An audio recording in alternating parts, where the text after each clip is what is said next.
xadrista, estamos de novo aqui para mais uma videoaula. Na realidade, esta é uma série. Esta videoaula faz parte da série Refinamento Estratégico.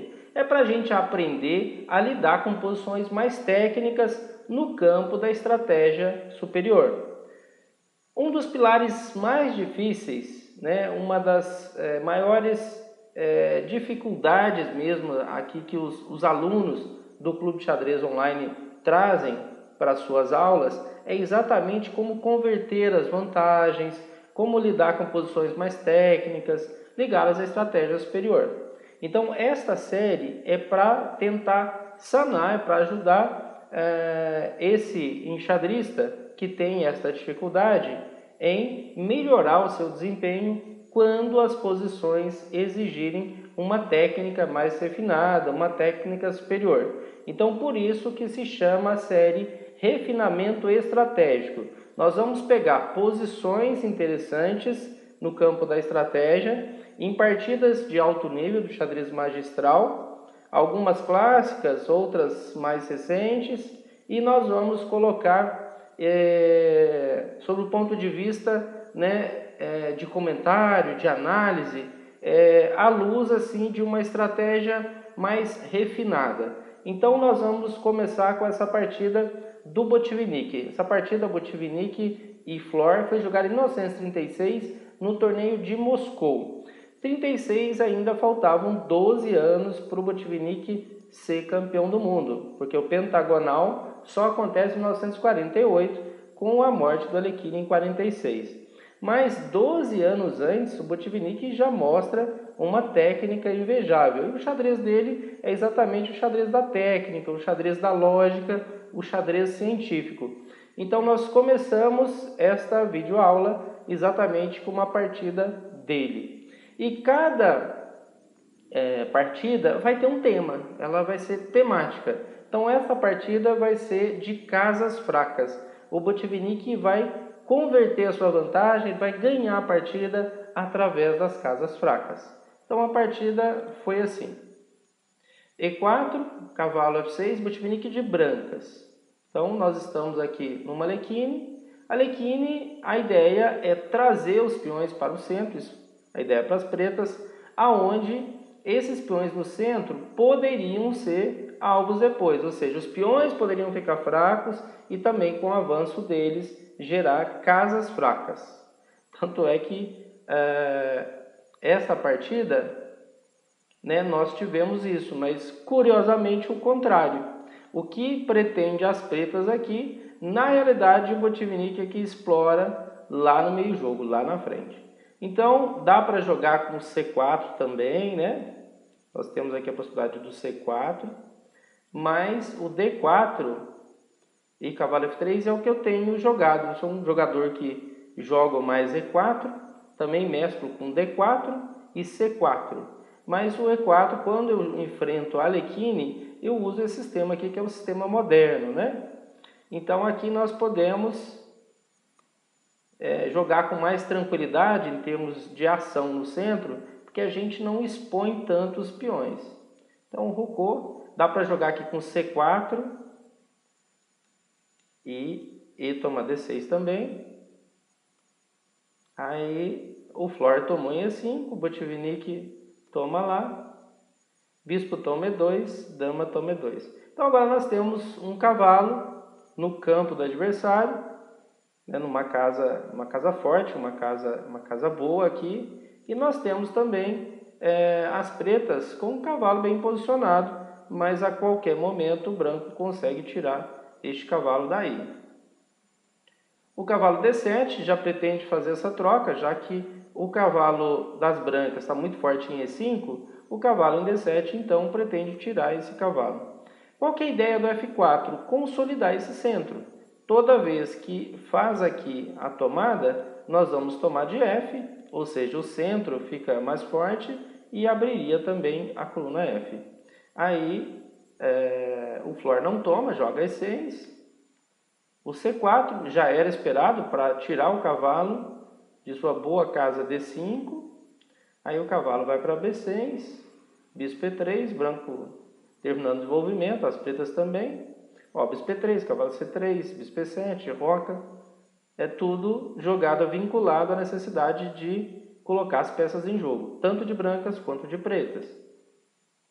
Torre F3, já tenho uma ideia, em algum momento eu poderia passar para o ataque, né, mas isso aqui vai ser mais difícil, porque para isso eu teria que ter o bispo de casas brancas. A questão é que o torre F3, se as pretas tomarem em E5, eu posso fazer torre de A F1. E aí eu tenho um bom domínio aqui pela coluna F, ok?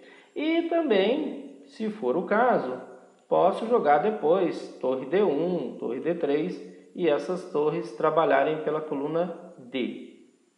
Aí dama E8. A ideia é fazer uma F6 e tirar o cavalo e também ceder a casa para a torre em D8. Se a gente observar, uma Alekhine, por exemplo, gera um problema de espaço. A posição ela fica mais restringida. A gente teria mais dificuldade para manusear, né, para movimentar essas peças. Então, posições assim, a ideia é tentar buscar rupturas, buscar trocas para abrir linhas. No caso, o branco tem as suas peças melhor distribuídas pelo tabuleiro. Está indo até a quinta fileira. Então isso gera mais espaço, o controle de território do branco está mais fácil. Aí torre D8, como a gente esperava, B3, F5. Então F5, a gente já imaginava fazer aqui um F6, né? O F6 e depois talvez fazer o F5. Mas as pretas já fazem o F5, talvez pensando numa possibilidade de rechaçar qualquer ataque que o branco poderia fazer, né? Ou seja, ataque na ala do rei com o peão de F5 é difícil. E outra coisa, não vai ter o F5. O branco não vai conseguir jogar o F5 aqui, né? Então não consegue ampliar, né, a sua atividade na ala do rei. Então o F5 tem essa ideia de bloqueio, de evitar que o branco rompa a posição e passe para o ataque. Mas gerou problema aqui na posição. E6 agora é um peão atrasado numa coluna que está semi-aberta. E5 é uma casa fraca, ou seja, nenhum peão tem acesso a E5, nenhum peão das pretas. Aí volta o cavalo para uma possibilidade de bater, inclusive em E6, bispo F6, bispo F2. Então agora a gente está pensando, talvez, num ataque direto em E6. Então, esses jogadores fortes, eles trabalham com temas. Então, se vocês observarem tudo que está acontecendo até agora, nós, trabalhando com a ideia do desenvolvimento, em alguns momentos surgiram temas estratégicos, como esse que nós estamos vendo o branco tentar explorar. Casa E5, né, o ponto E6. A casa, a gente tenta entrar nela, invadir a casa e ficar com ela. E o peão, né, no caso a debilidade de peça, a gente pressiona esse peão até tentar tomar, ele vira alvo. Aí cavalo, torre de F8, torre D3. Então isso a gente já havia falado que poderia acontecer, né, que também pode haver uma pressão aqui em D4, então é necessário fazer o torre F3, o torre de F3 para D3. Aí cavalo F8, cavalo F3. E agora nós passamos o cavalo lá para E5 de novo. O cavalo de B, D7, dama D2, bispo E7, cavalo F3, cavalo F6. As pretas também têm a casa E4, né? Uma casa que pode pressionar. E agora, cavalo E5 de novo. Tomou. Cavalo D7, dama E3. Em geral, a casa fraca, a gente teria que tomar sempre com peça para manter a casa fraca. Nesse caso, agora não tem jeito. Nós vamos ter que tomar de peão. E agora nós não temos mais a casa fraca e nós não temos como pressionar mais E6. E aí há uma vantagem. Aconteceu agora que o branco ficou com uma massa boa de peões no centro. Então, provavelmente, o branco vai trabalhar essa ideia de pressão no centro. Aí pressionou a ala da dama, fez A4, torre D7. O G3 evita qualquer possibilidade de avanços aqui e também pode colocar o rei em G2. Ó, como aconteceu. O Tivnik coloca lá, tira a dama para F3, dama E7, C5. As pretas estavam tentando quebrar essa estrutura em algum momento. Por exemplo, jogar torre D8, dificultando o branco de fazer D5 e poderia buscar uma quebra em C5. Então as brancas já fazem C5. Só que isso gera um problema. D4 vai ser um alvo sempre. Só que não vai tomar, né? Cavalo E2, dama F2, mais a torre de D3, mais a torre de D1. Nós conseguimos aí 4 defesas para D4. As pretas poderiam tentar, depois que o cavalo saísse, 3. Então, nunca vai tomar. A questão é que você escraviza. Então, o ideal é um defendendo um. É um peão defendendo um peão. E agora nós temos aí torre, né? Se precisar, vai o cavalo, a dama, para defender D4. Então, não é a situação ideal. Aí, A5, porque o branco poderia trabalhar com expansão na ala da dama, B4, B5. Então, o Flohr tenta evitar isso.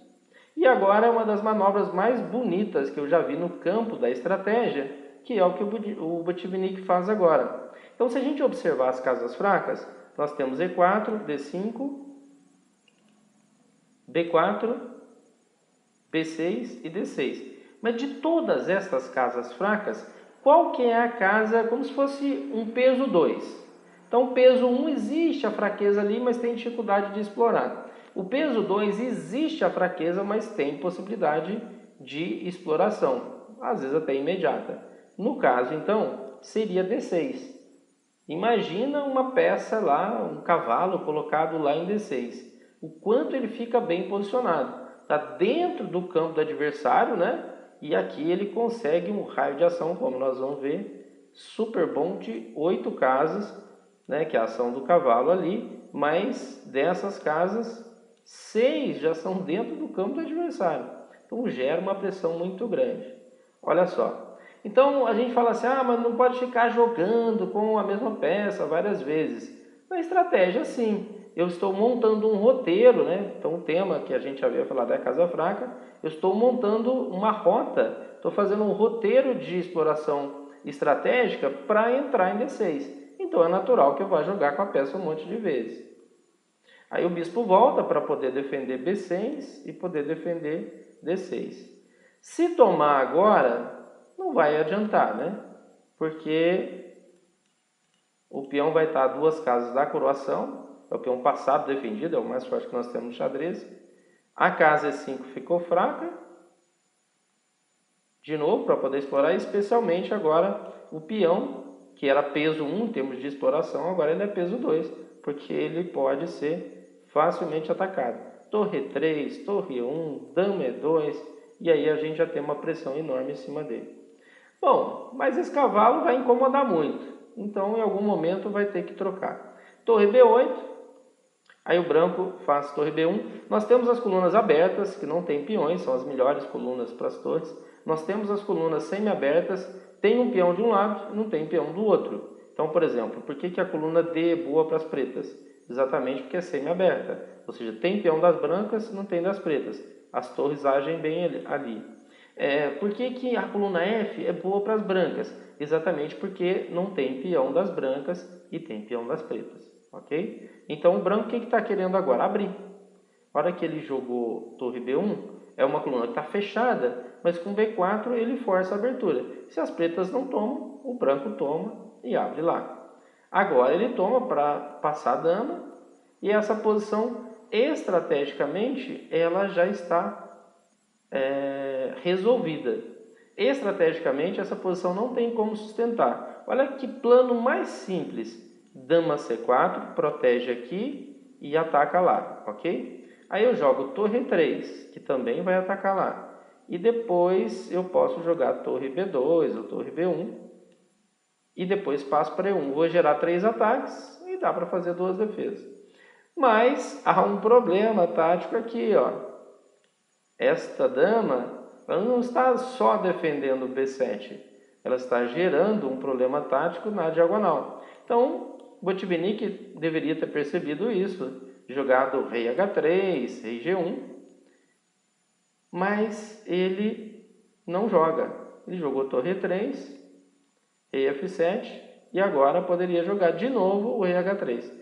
Aí ele faz esse, que não é considerado uma jogada boa. Por quê? Porque vem o tático, ó, B5. Agora a gente descobre a intenção do Flor com essa dama em A8. Não era só de proteção ao peão de B7, e sim uma ação muito forte ao longo da diagonal. Aí a dama tem que sair, né? Porque se toma, perderia aqui, né? Se toma aqui, tema do cheque descoberto, e aí vai embora a nossa dama. Então, tirou a dama, levou mais um tático, e agora, como perdeu o peão, tem que tomar. Aí ele joga C5, rei H3, tomou, dama C7, rei lá, D7. O branco ainda vai ganhar, né? Mas poderia ganhar facilmente com o rei H3 e ter tirado o tema. É que a gente fala do ganho natural, ganho matemático. Então, forçaria ali até ganhar mesmo. Agora, já tem que trabalhar mais a posição. Aqui está perigoso, né? Porque se troca, nós temos um problema de ter 2 peões. Então, nós temos que tomar em B5 para não deixar e depois jogar a torre lá, né? E esse final é um final que está ganho, né? Porque tem um peão a mais e já são 2 passados. As pretas têm 3 contra 2 ainda. Está querendo o quê? Que tome em B6, aí troca e entra a igualdade de material, mas entra com o rei e vai ganhar os peões todos. Aí rei B5 e aí abandonou. Partida muito bonita sob o ponto de vista estratégico.